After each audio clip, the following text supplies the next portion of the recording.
mag hy dan ook, hy wat die Here is oor lewe en dood, mag hy ook vir elkeen van ons troos.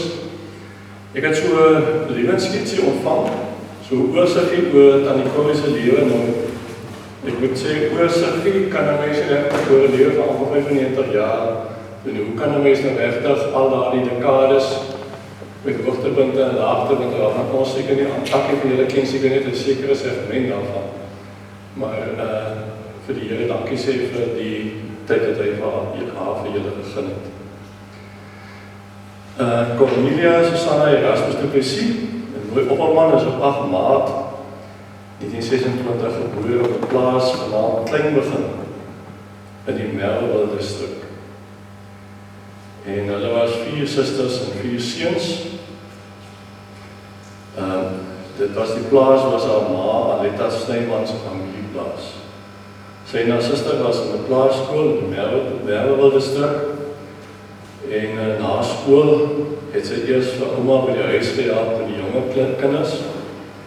Sy is daarna as 'n koshuisassistent in Merwede gewees. Vervolgens het sy na Woester verhuis en as toesighouer by Langeberg Vrugte as werknemer betrokke geraak. Sy het haar loopbaan afgesluit by Heksteks in Woester.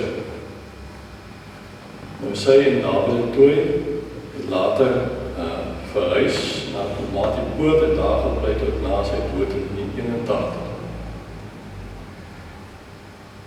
Corrie was op 12 jaar met Charles du Plessis getrouwd geweest. Sy was 'n ongelooflike liefdevolle mens, so staan hier, ek het met die familie gesels. Hulle steek vas 1 Korintiërs 13. En sy het die gawe besit om almal altyd welkom te laat voel by die huis. Ek weet as ek daar gaan kuier, dan kon jy nie daar weg nie, want het is altyd net opgesels en jy het sommer dadelik thuis gevoel. Die kleur rooi in haar woord en die woord liefde is synoniem met Corrie en 'n ware weerspieëling van haar lewe. Sy het nooit biologiese kinders van haar eie gehad nie. Maar na haar oudste suster se afsterwe is sy met verloop van tyd as die matriarg van die Opperman familie beskou. Dis nog interessant gestel, nie? Sy was die ouma Grootjie en ouma en ma van al die Opperman nakomelinge.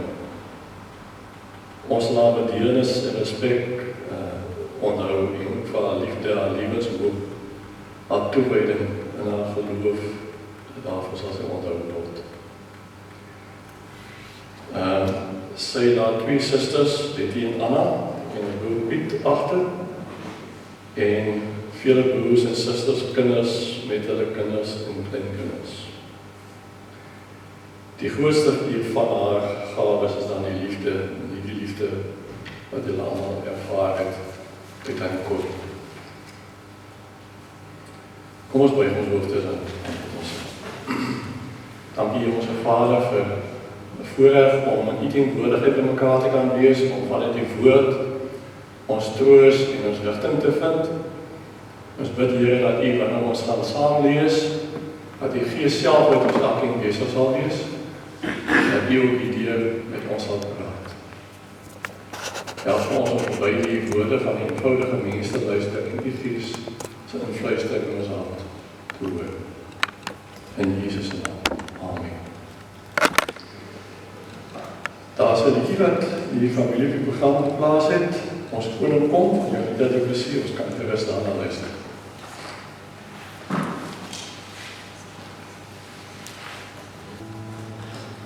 Ons gaan saam lees uit 2 Korintiërs 4 en 5. Nou, ek het gedink om dit uit die boodskapvertaling te lees. As 'n mens nou mooi luister, gaan jy amper die hele boodskap al hoor en waaroor die preek gaan. So kom ons konsentreer ons luister op 2 Korintiërs 4 en ek gaan nie al die verse lees, ek begin by vers 14. Ons weet dat God ons Here Jesus lewendig gemaak het en dat hy ons ook eendag weer lewendig sal maak. Hy sal dit doen omdat ons in Jesus glo. Op daardie dag sal ons almal saam voor sy troon staan. Ons gee nooit moed op nie. Ook nie as ons rondgestamp en mishandel word. Want God is die hele tyd by ons. Hy maak ons elke dag van binne af nuut. En daar is nog 'n rede hoekom swaar kry ons nie onderkry nie. Ons weet, ons het 'n toekoms. Ons swaar kry is niks in vergelyking met alles wat op ons wag in God se nuwe wêreld. Ek het nie genoeg woorde om dit vir julle te beskryf hoe wonderlik dit sal wees. Ons staar ons glad nie blind teen alles wat hier met ons gebeur. Nee, ons kyk by alles probleme en teenslae verby. Ons oog is op God se wêreld ingestel. Dit wat ons vandag sien, is in elk geval môre nie meer daar nie. Hier hou niks vir ewig nie. Al wat altyd sal bestaan is God se nuwe wêreld. Natuurlik sien ons dit nog nie nou al nie, maar ons weet ons is op pad soontoe. Wanneer ons eendag doodgaan, ja, wanneer ons liggaam so 'n tent opgevou word en in die grond weggeberg word, is dit nie klaar met ons. Gelukkig nie. Dan begin die lewe eers, en dan kry ons 'n splinternuwe hemelse liggaam by God. Terwyl ons nou nog in hierdie ou aardse tent moet aansukkel, kry ons regtig swaar. Ons wens werklik dat daardie dag aanbreek, dat God ons na ons nuwe hemelse adres toe neem. Op daardie dag sal God daar wees om ons elkeen 'n splinternuwe hemelse liggaam te gee.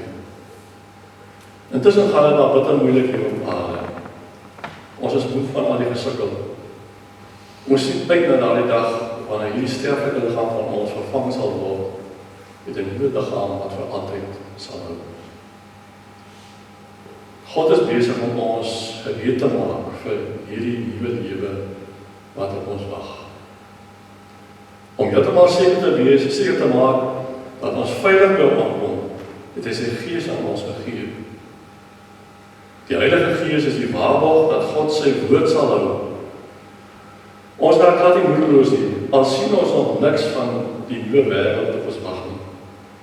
Glo ons dat ons daarin op pad is. Ons hou moed. Natuurlik sal ons sommer daardie lewe op pad gee en met die Here gaan bly. Maar op die ou end gaan dit nie oor wat ons wil hê. Al wat saak maak is dat ons doen wat God van ons vra. Of ons nou hier bly of daar in die hemelse wêreld, ons almal moet in elk geval eendag voor Christus gaan staan.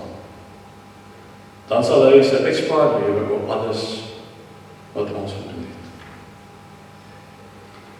Ek wil graag oor 3 gedagtetjies met julle gesels aan hulle van die teksgedeelte.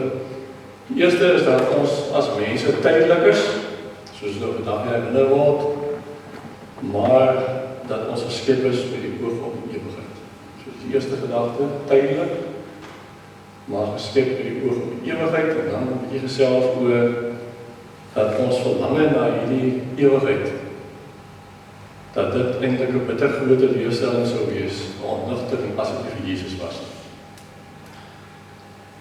En laaste dan, dat ons hierdie kort lewe van ons selfs 95 jaar te lewe, hierdie kort lewe van ons vry kan leef, met vrede en vreugde en hoop, sonder vrees.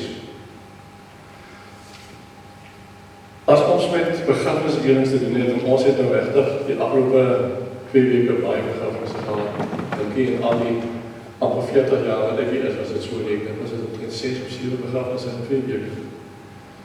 Dan raak 'n mens bewus van al die dinamiek rondom die reëlings rondom die begrafnis en al die emosie daar rondom.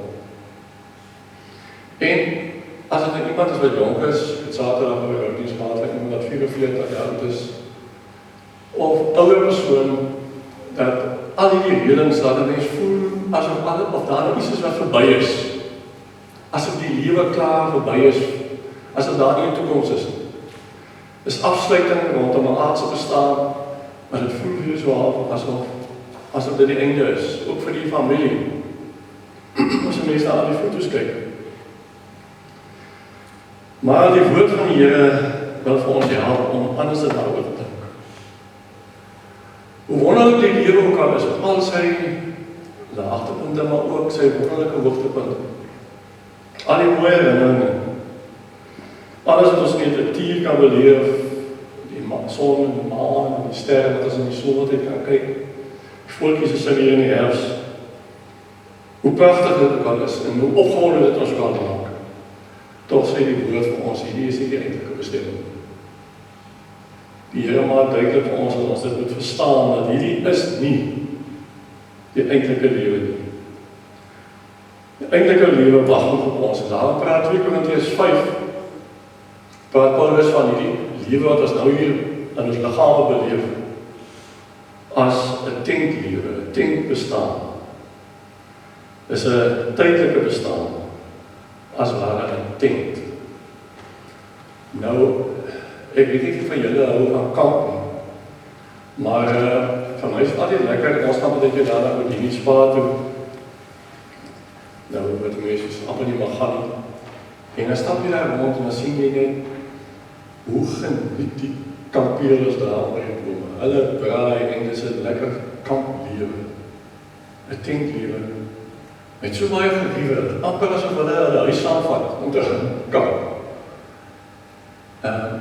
Wanneer die woord vir ons sê dat ons lewe op aarde is soos 'n tentlewe, dan dink ek is dit iets anders in gedagte. Dink aan die Jode wat daar uit deur die Egipte af deur die woestyn getrek het vir 40 jaar tussen die slange en min water en min kos, manna, en wie se adres, permanente adres vir 40 jaar 'n tent was. Dis 'n bietjie anders as wat ons 'n kampeerder voorstel.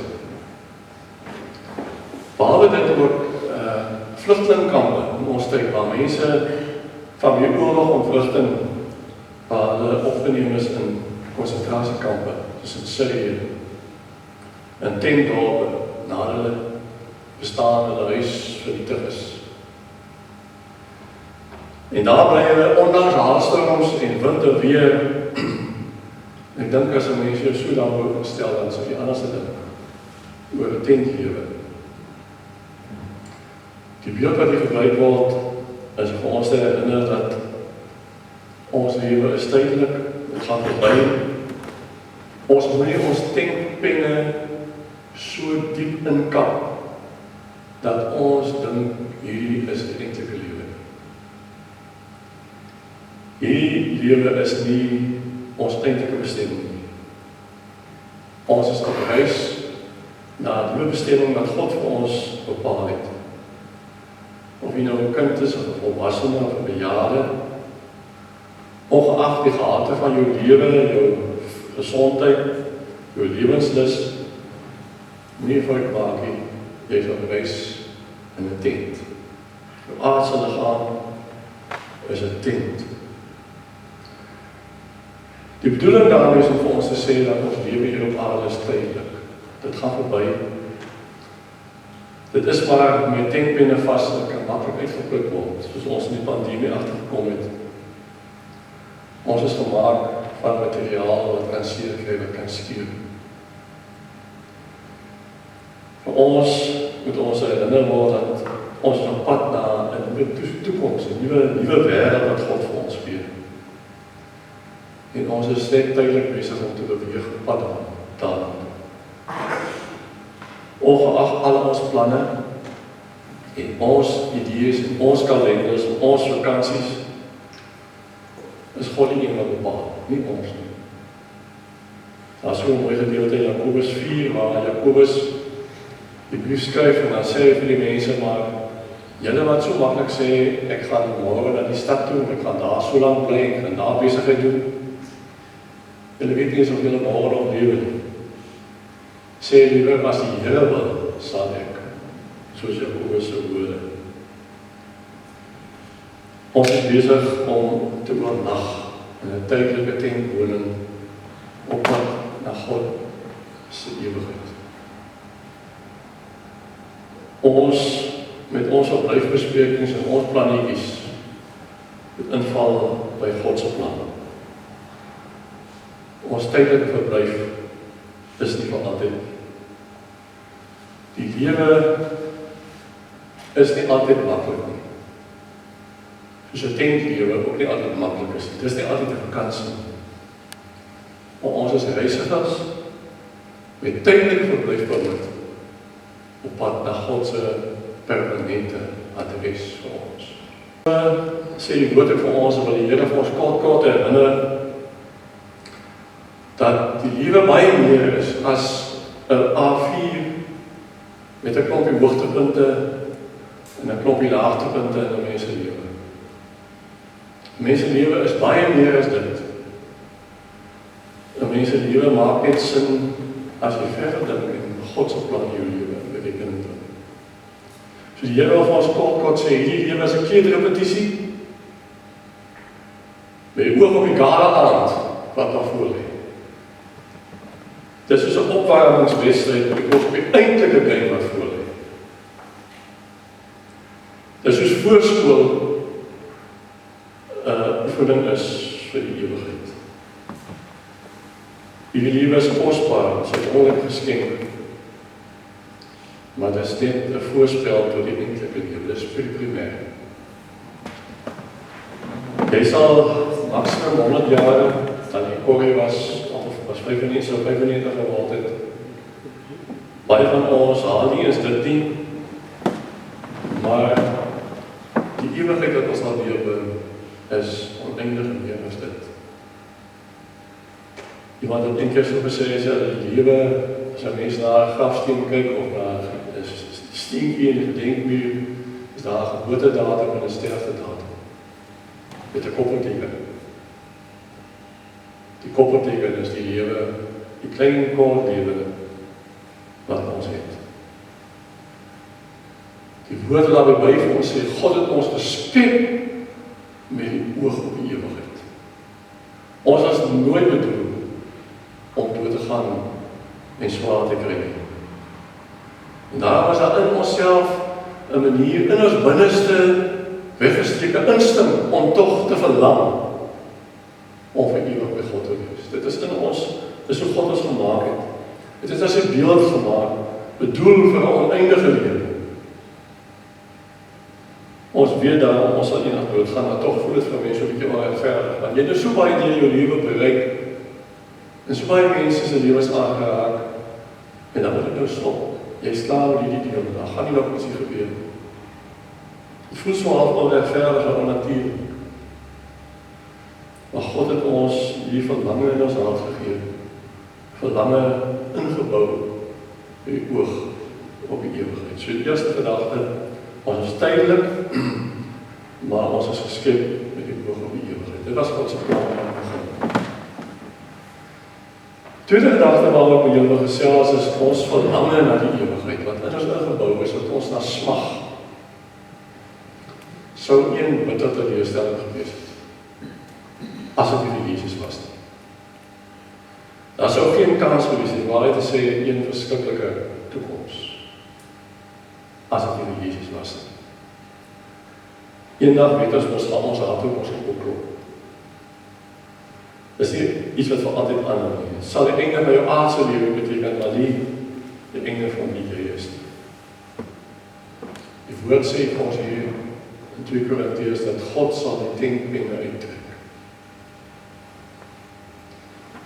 Dis soos wanneer jy gaan kamp en dit is nou nie regtig die beste weer nie, jy kan ons nou nie die weer bepaal nie. En later ruk die wind aan jou denkpenne en jy kan nie uitgaan en jouself geniet nie. Later sê jy vir die familie, maar kom ons pak hom op, ons gaan hom huis toe. Dus die Here ook vir ons bestaan in ons lewe sê, kom ons pak op. Hierdie lewe is klaar, kom ons gaan huis toe. God sal ons nie in die koue en die winter weer as sy kinders los nie.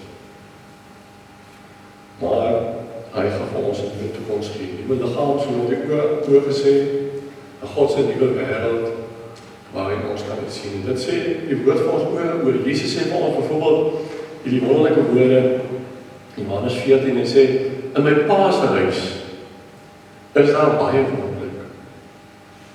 As dit nie so was nie, sou ek dit vir julle gesê het. Johannes 14. My Pa se huis is daar baie wonderlik. Dink aan 'n ouer huis. Dan sê hy, ek gaan vir julle 'n plek gereed maak, en dan kom ek om julle te kom haal, sodat julle ook kan wees waar ek is. En dan Johannes 10, die vergelykenis van die goeie herder, sê Jesus, niemand en niks kan julle uit my hande ruk nie, ook uit die hande van my Vader nie. Die apostel Paulus sê, hiervan is ek oortuig dat geen dood of lewe of engele of magte of teenwoordige of toekomstige dinge jou van die liefde van God kan afsny nie. So wanneer God jou aardse tempel uittrek, is dit nie die einde van God se kinders nie. Dit beloof die woord van God vir ons. Daar wag 'n ewige toekoms saam met hom. Dis alles moontlik. Dis alles moontlik en alleen moontlik omdat Jesus ons skuld vereffen het by die Vader. Die vervreemding wat dat tussen ons en die Vader was van wie ons sonde, het Jesus kom wegvat. Hy het die prys betaal. En hy het opgestaan uit die dood, nadat hy die kruis gestel, opgestaan uit die dood, en het die mag van die dood verbreek. Dus, ek gebruik baie keer vir die kinders een beeld van, sê nou maar, die dood is soos 'n groot skorpioen. Ons is dan allemaal bang vir 'n skorpioen. En as nou 'n grootte is soos 'n trekker, dan is ons ekstra bang. Maar nou sê Paulus in 1 Korintiërs 15 sê, dood, waar is jou winding? Dood, waar is jou angel? Wat hy wil sê is, Jesus het die angel van die skorpioen van die dood weggevat. So ons skrik.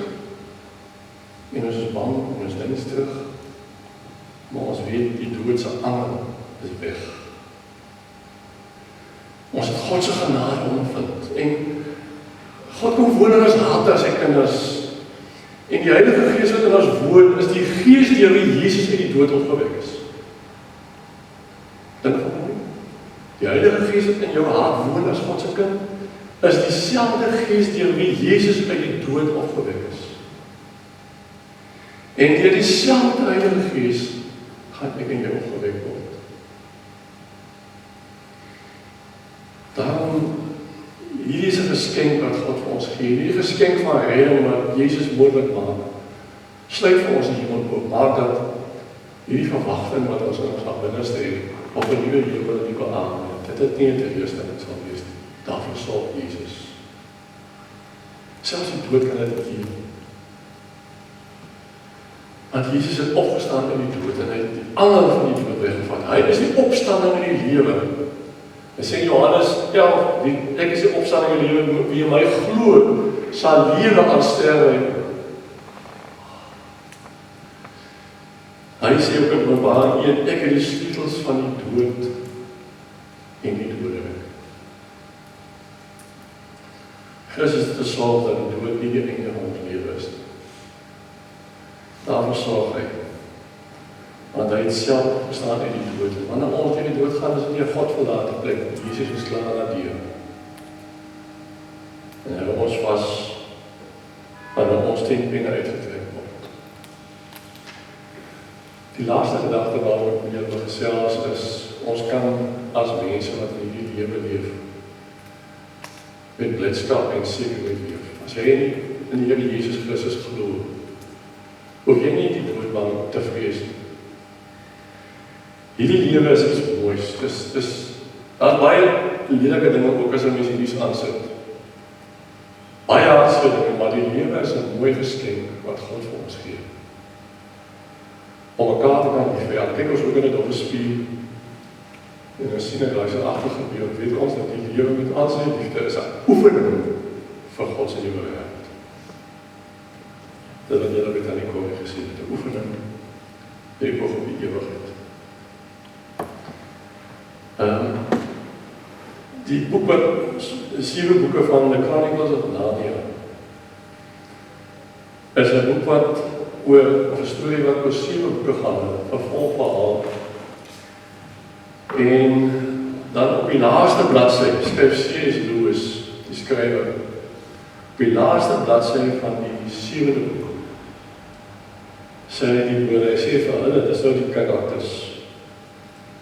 Was dit maar net die begin van die eintlike verhaal. En die hele bestaan in hierdie wêreld was maar net 'n voorblad en 'n titelbladsy. Nou begin eintlik hoofstuk 1 van die groot verhaal wat Hoofdet is. 'n Storie wat niemand op aarde nog ooit gelees het nie. Dis 'n verhaal, never ending verhaal, wat vir ewig aangaan. En waar elke hoofstuk beter is as die vorige een. Ons hoef nie krampagtig aan die lewe vas te klim.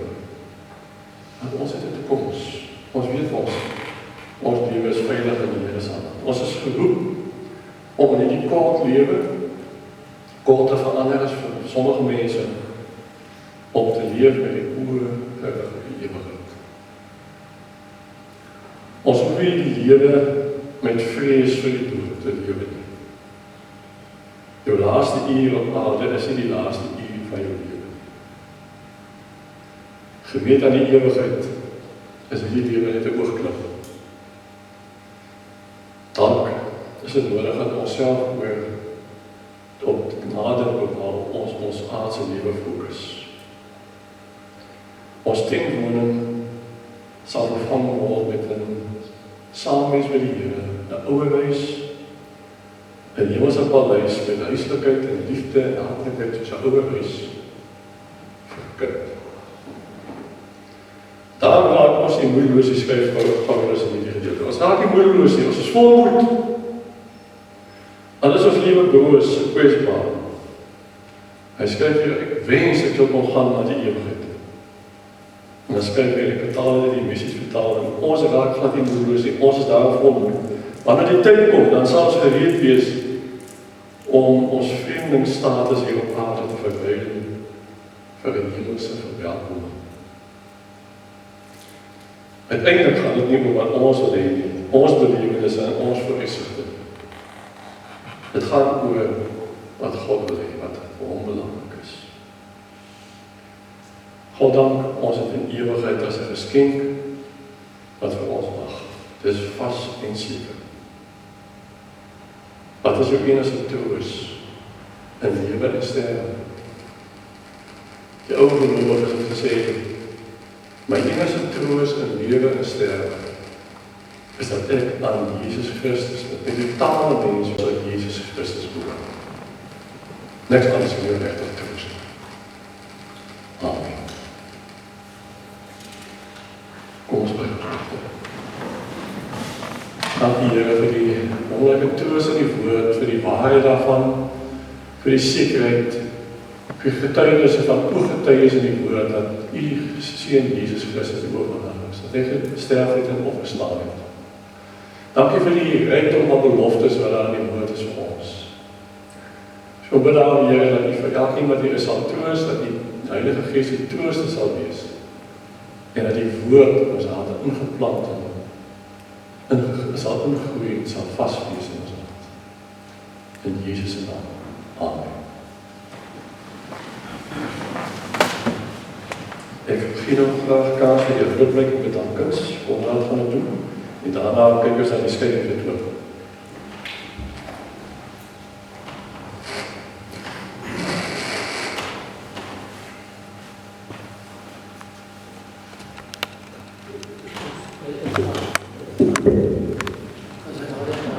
Dus ja.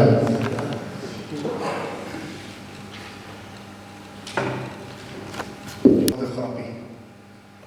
En ek weet, dis nie die tyd nie, maar ek dink ek moet net begin met die grappie en ons sal later verstaan kom. Het gaan met die oom wat ook maar sieklik was en hy 3 seuns gehad en het ook daar in die Karoo gebore. En die begrafplaas was so eentjie weg van die huis af en ons daar deur 'n moeilike drifie met die donkiekar deur. En toe het die 3 seuns aangehaal en vir mooi instruksies gegee oor hoe die graf uitgemessel moes word en stap vir stap wat alles moet gebeur. En toe hy dan al voor op die kus, in die kus op die water, beduidelik hy in die oorlog moet ry, en toe laat die ry moeilike drifie kom, toe sê hy, ag, ek kan pas aan, maar sy al die leisels van daar. So ek dink in die korie, ek sal nie alles kan sê wat ek wil nie, maar dit wat ek sê, dat is wat ek kon doen. Ek wil net begin met die bedankings. Dis iets wat ek in die gelette so 'n bietjie nagelaat het.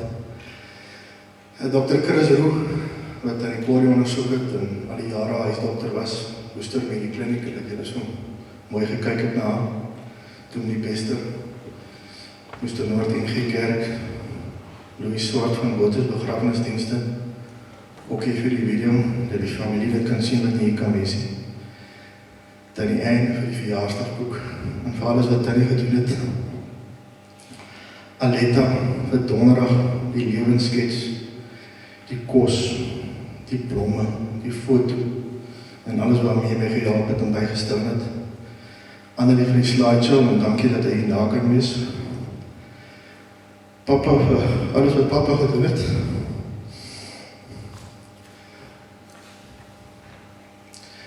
En vir die kyk met aan die Corrie.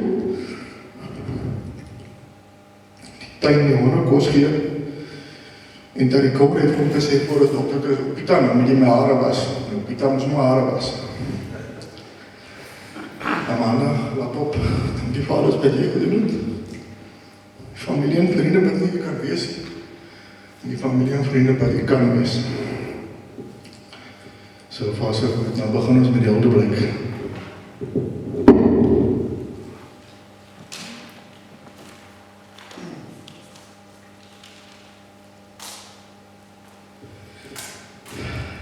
Dat die Corrie sou vandag 95 gewees het. En sy is gebore die 8 Maart 1926 op 'n maandag. Dis wat Aletta vir ons gesien het, maar ons weet nie by die weer was nie. Wat 'n merkwaardige vrou. Alhoewel sy geen kinders gehad het, was sy vir ons klomp opperman soos 'n stammoeder. En my pa het haar baie so genoem ook. Sy het 4 broers en 3 susters gehad. En van die 7 broers en susters is daar 12 neefs en 9 niggies. En ons is nou nog net 10 neefs, en nog steeds dieselfde 9 niggies, so ons neefs moet ligloop. En as 34 klein neefs en klein niggies, en as ek so die roemers hoor, is daar by van die oppermans, nog oppermantjies op pad. So ons raak daarom meer. Daar is sekerlik baie staaltjies wat ek mens kan vertel uit die Corrie se verlede, maar ek is maar 'n klein deeltjie van haar lewe op aarde. So ek gaan vir julle dit vertel wat ek gehoor het. En die een was dat die suster en Tannie Corrie eendag pannekoek gebak het. En Swart David was maar redelik sloep. Toe bakkel hom so 'n lekker tikkie met gaas in. Ek weet nie wat die uiteinde was nie.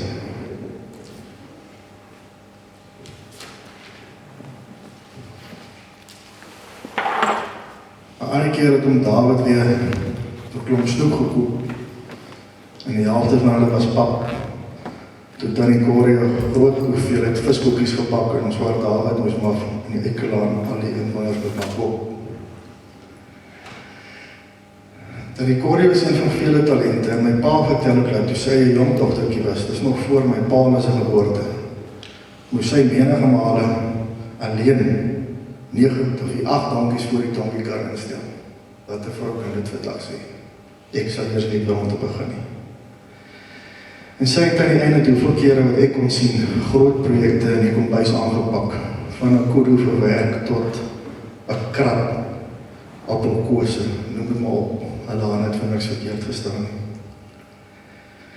Tannie Corrie was vir my, en soos baie van julle, 'n tweede ma of ouma gewees. En sy is altyd net daar.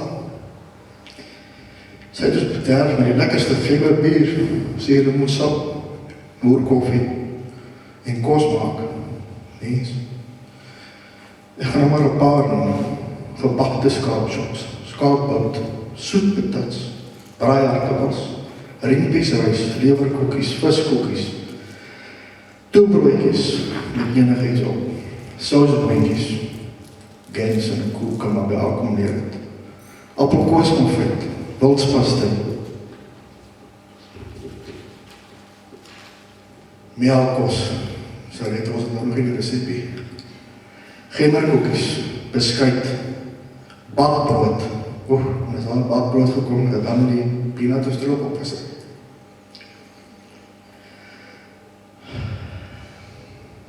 Kaboemelies, sausklekies. En as ek vir die familie vraag en hulle is net aanhou en aanhou en aanhou. En alles was net altyd altyd lekker. En haar tuin, mens vir die mooiste, grootste tuin gehad, en ek kon al die familiebyeenkomste wat sy gehad het, was maar altyd in die tuin. En alles wat sy gemaak het en aangepak het, was lekker en mooi. En sy kon in 'n oogwink vir jou 'n sondagete voorsit. Alles was in die vrieskas, en nou nog. Omdat ek baie lief was vir die geskiedenis, veral die Opperman geskiedenis en die Snyder geskiedenis, het ek baie vir Tannie Corrie uitgevra, want sy was regtig die enigste een wie ek kon vra.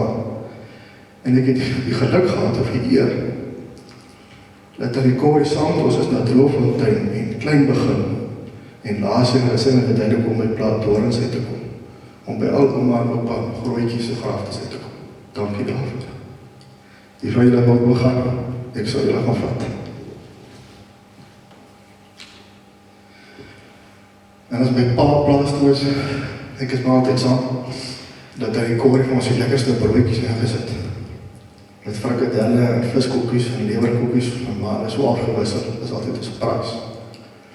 En op pad soontoe moes ons by Karoo-poort aanklop, en dan wil ons sing.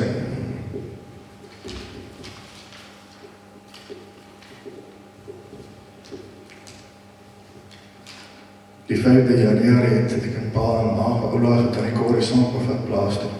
Maar sy het altyd al lang gestel en sy het presies geweet wat aangaan. Dankie op die taal hoe sy dit gedoen het.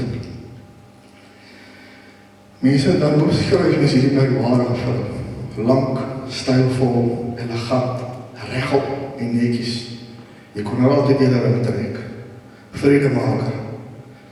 En sy was natuurlik die gom wat die familie by mekaar gehou het. Tannie Corrie het van almal se doen en later geweet. Tannie Anne, my pa, en Tannie Letty op Ladysmith is haar enigste oorlewende broers en susters. En ek weet my pa en Tannie Anne daar dageliks vir by hulle of besoek. Baie dankie vir die voorreg dat ons gehad het om Tannie Mastani te kon hê, of suster. Tannie was voorwaar van ons allemaal 'n stammoeder, steunpilaar, rots en inspirasie gewees. Ons kon Tannie ontsettend mis, en die verhouding gaan baie groot is.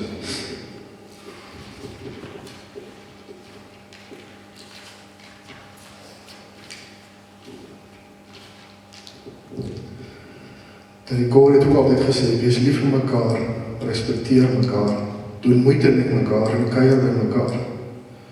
Doen dit, want jy weet nooit wanneer die laaste keer is. Tannie Corrie, ons eer jou vir alles wat jy vir ons beteken het.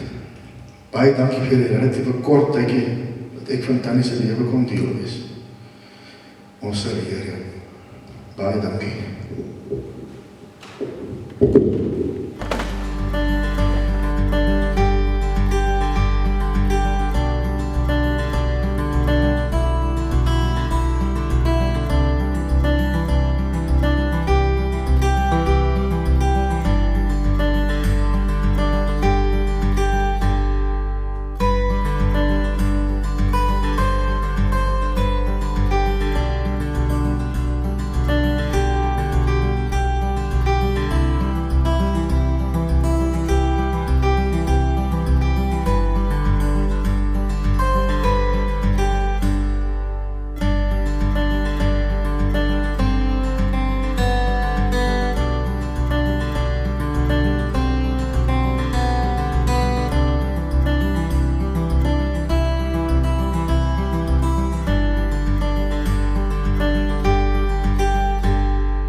liefde van God die Vader en die troos van die gemeenskap van die Heilige Gees bly met elkeen van julle. Amen.